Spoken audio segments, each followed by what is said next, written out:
Hello thinkers. What if you could bring a new form of life into the world, an artificial creation that walks, moves, and learns with you? In this video, I'll show you how to build your own robotic pet from scratch. It's not just a toy, it's a functional marvel with 8 degrees of freedom and a brain powered by the mighty ESP32. If you're looking for an introduction to using an ESP32 board or servo motors, check out our dedicated video, link in the description. Let's get started with the first step. First, I downloaded the 3D model of the robot's frame and leg components.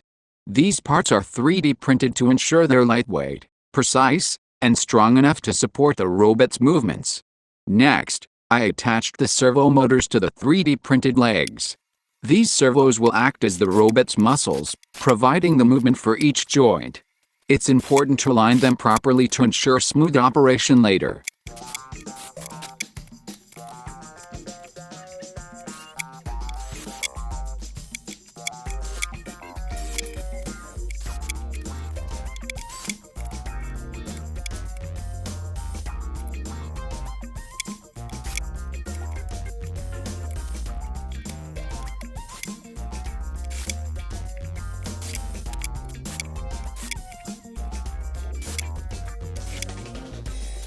After securing the servos, I connected the legs to the main frame.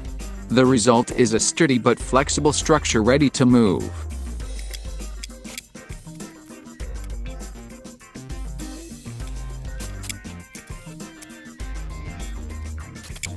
Now it's time to connect the servos to the driver board. This is a 16-channel PWM servo driver, which allows us to control multiple servos simultaneously from a single microcontroller.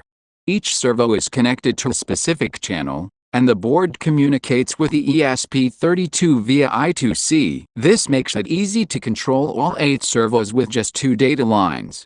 With the servos connected, it's time to complete the assembly.